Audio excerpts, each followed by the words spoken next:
Hi, buyers and sellers. Amy Rogas here with the Farm Ranch team of Century 21 Circle.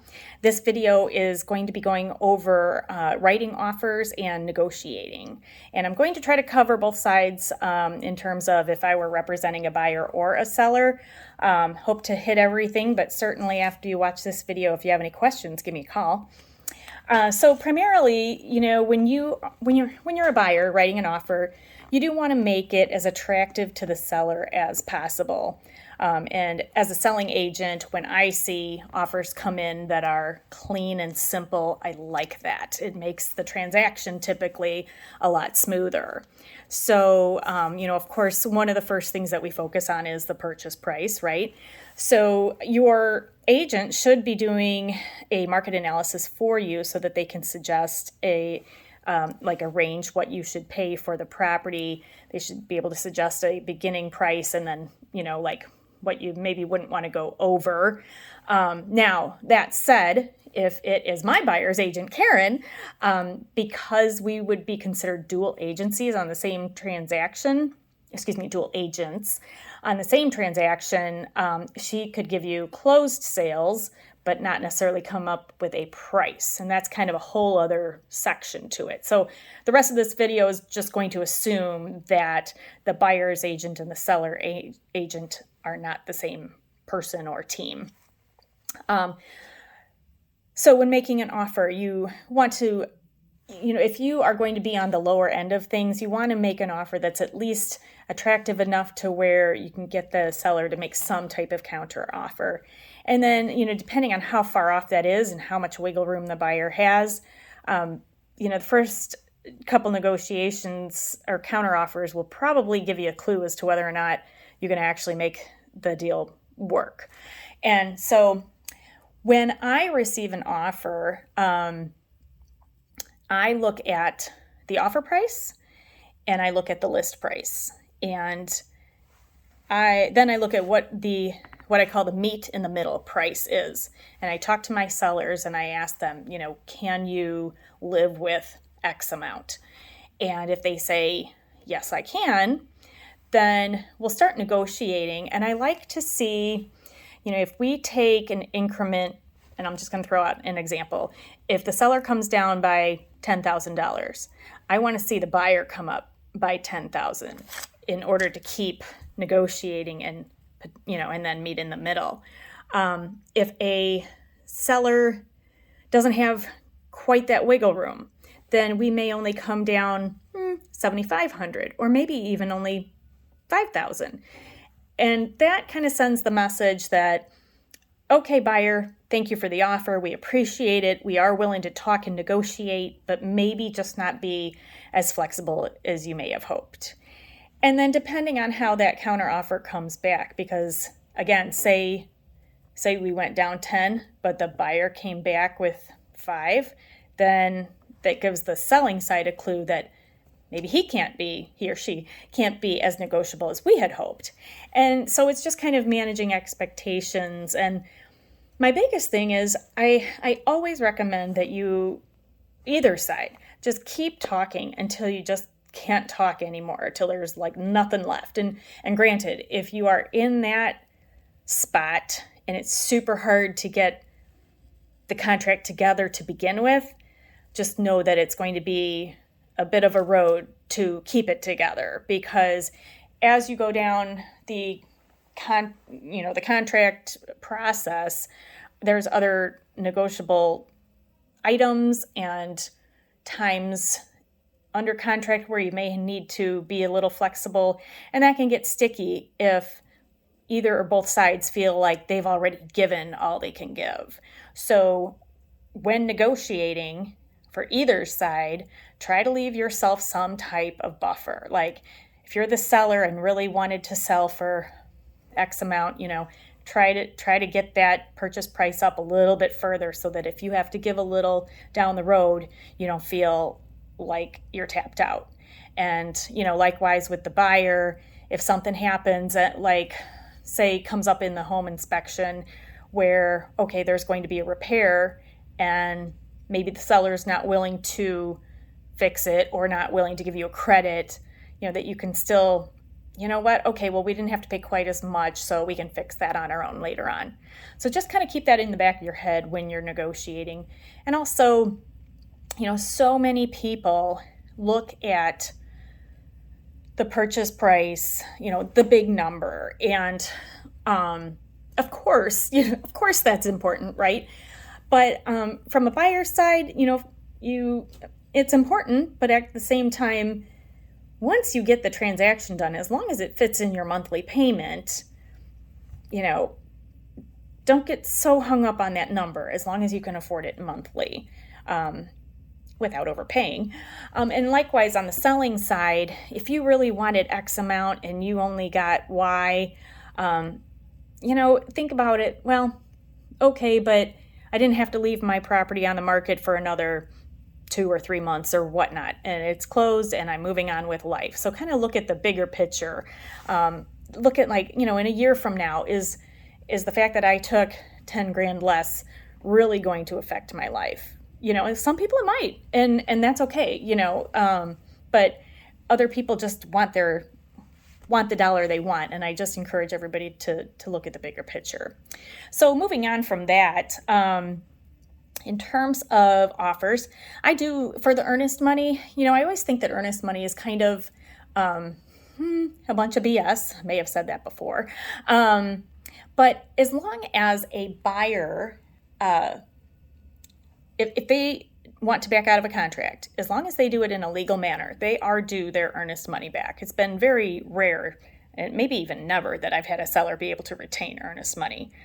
And actually, that brings me to kind of the different points in the contract where a buyer can back out. And I feel like the 7.0 contract is written maybe in favor of the buyer because they have several areas where they can back out, whereas a seller typically can only back out if a buyer has to ask for extensions. So let's go over those few instances, and keeping in mind also these are similar instances where, well, I might be kind of double talking, but from a seller standpoint, you kind of have to sell your property a few different times. It's getting that initial purchase price, negotiating out any issues with the home inspection, making sure that it appraises okay, and then finally getting past the final underwriting review, because there are occasions, they are rare, but there are occasions where an underwriter may look at the appraisal and not approve it and may say, well, okay, the appraiser said it was worth X, but I think they're exaggerating a little, and they may take money off of that appraised price. Maybe seen it once or twice, but just know it's there.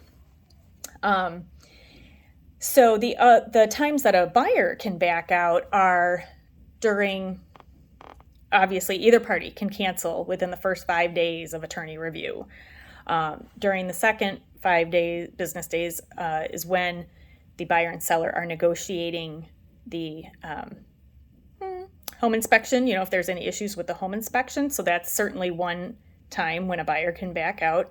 And they can ask for repairs to be done, and a seller can either do those repairs, decline to do the repairs, or maybe give a credit instead of doing the repairs. So there is that. And then if a buyer is getting a loan, and if they do not have their mortgage commitment on time, their attorney does need to ask for extension requests. And anytime a buyer has to ask for an extension, and that actually can be in multiple different areas of the contract, a seller, that's the seller's opportunity to opt out. They can either elect to accept the extension or deny it. If they deny it, typically that's when the contract is canceled. There are some occasions where a seller, or they just won't reply to the request, and technically then they may be out of contract, but that still both parties are working to move forward with the contract. Gets a little dicey and confusing, so as you go through it, be sure to talk to me or your attorney so that you fully understand all of that. And I'm kind of getting in the weeds here, but let me go back to the offer. Earnest money. I see a lot of people trying to, I was just covering that, wasn't I? A lot of people try to kind of cheap out on that. Again, if a buyer really wants to back out, they are due the money back. And at the same time, if I have multiple offers coming in and I see somebody who's willing to put a good chunk of earnest money down, I like that. It just shows me that they are quite serious. At the very least, I like to see 1%. When I see more than that, I like that better. Closing date, of course, I've had a lot of conversations with other agents in the past about, hey, what's good for your seller, or what's good for your buyer, or, are they flexible? So when writing an offer, if you as a buyer can be flexible, make sure that, if you put a date in there, they can say that or at seller's request. So that might be helpful if it depends on hey, the seller has to find a place to go yet. So if you can give them some extra time to find what they're looking for, that's helpful. Loan contingencies. I can't tell you how helpful it is to have a buyer whose agent is familiar with a loan officer, and or if the buyer has used this loan officer in the past for other purchases, and a reputable lender. There's certainly been instances where loans don't get approved on the timely manner, requests have been made, and it gets hard on both sides, both coordinating, fear of, is this loan going to get approved or not? Fear of maybe the seller losing out on their next purchase because it was contingent on their house being sold, and or fear of the buyer just not getting their loan approved. So it's helpful to have lenders that other agents have worked with in the past and are familiar. And then of course also with the farm and ranch properties, I want to make sure that the lender can in fact lend on the type of property that I sell. Most of the farmettes do fall under and can be sold to the secondary market, but there are some that cannot. And especially if there's any type of income coming in, even if it's a few acres of farm ground, if the appraiser mentions it in the appraisal, that can kill a deal. So be sure you talk with the lender to make sure that they can lend on the type of property that you're looking at. Let's see. Generally, tax prorations, 105% is a very general, typical request. There is a spot where a buyer can waive inspections. And of course, as a buyer's agent, I don't typically recommend that. The only instances where I would be, for example, if the buyer is super familiar with construction and is in the trades and knows what they're looking at. Or if there's a multiple offer situation and you have to try to sweeten the deal somehow, waiving inspections can be a big one, because that means that you kind of skate right on through that second part of the attorney review and inspection period, and kind of get those negotiations out of the way, because there's no inspection, therefore no negotiations. So that one's huge. Or can be if it's the difference between one offer and another. And kind of tying in with that is taking a property as is. And so as a listing agent, I do list a lot of properties as is, and it's to help with those negotiations down the line. It's not saying there's anything wrong with the property that the owner knows about. I mean, we have to disclose that on the disclosures, but basically it's saying, make your offer based on what you feel the property is worth based on your showing, and we don't want to do repairs. Now, that doesn't mean that my sellers aren't necessarily negotiable on maybe a credit in lieu of repairs, but just know that we're not going to take care of a laundry list of 12 items to be fixed. So taking as is, that's helpful as well. Let's see. Then If you're a buyer and you have a property to sell in order to purchase, giving the listing agent as much information about your property and the listing and the list price, like where you're going to list it at, what the marketing time is looking like.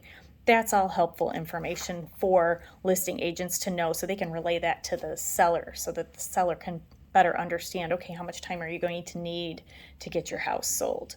And then again, that's a time, like if you don't get your house sold within X number of days, that's a time where either you can opt out or ask for an extension.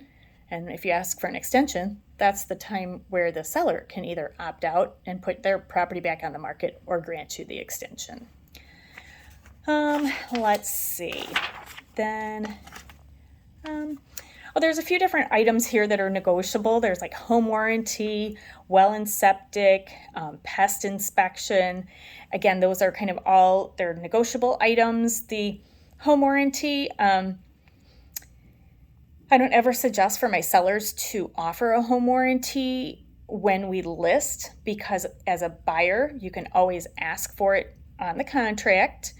And if the seller doesn't want to pay for one, you can always buy one on your own. So not a problem there. The base price for basic warranties nowadays are about $600. And then if you have extras like second furnaces or air conditioners or whatnot, there's add-ons from there. Well, in septic inspections, this is very much a typical request of a buyer to a seller of the farm and ranch properties. But again, it's something that if there's multiple offers and a buyer is trying to make their deal a little sweeter, if you waive that, that's another nice thing to see removed as a listing agent. And again, doesn't mean actually that the buyer can't do one, but just don't ask the seller to pay for it. There is that. And then same with pest inspection. And granted, the pest inspection isn't very much. It's about $100.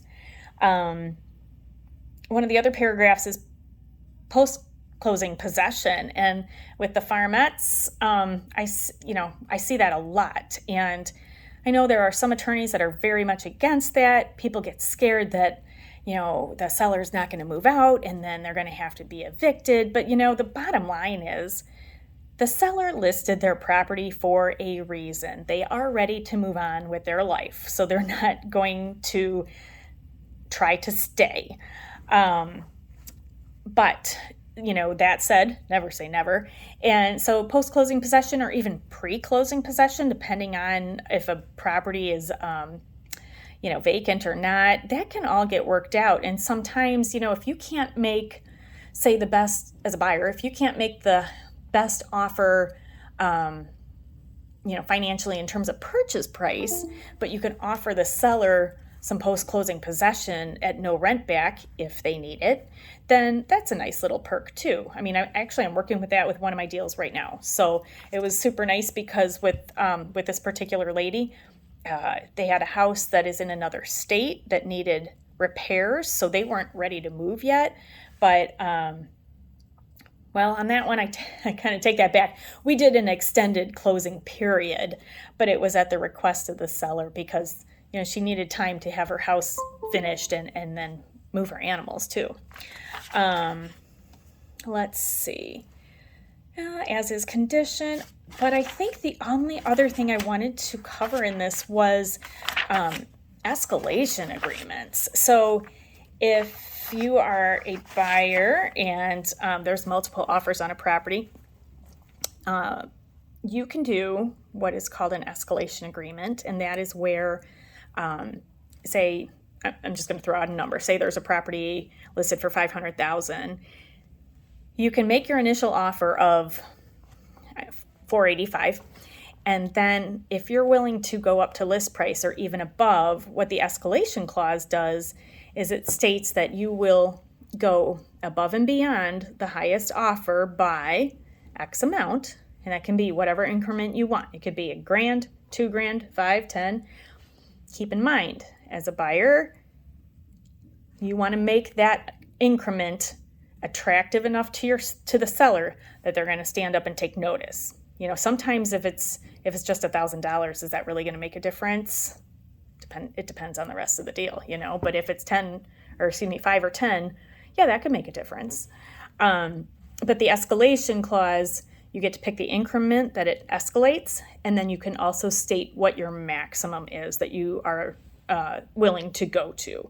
So if there was an offer in at $485 and one at $495, but the $485 had an escalation to $505, then the person with the escalation is going to win.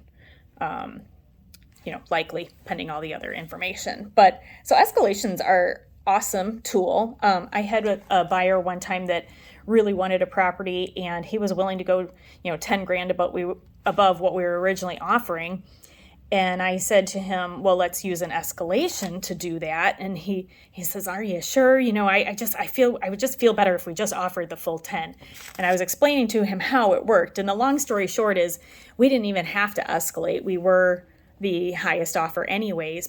But he called me up and he's like, Amy, you saved me $10,000. Thank you so much. And that was the one time that I felt like, wow, I really did save my client some money. So that was kind of cool.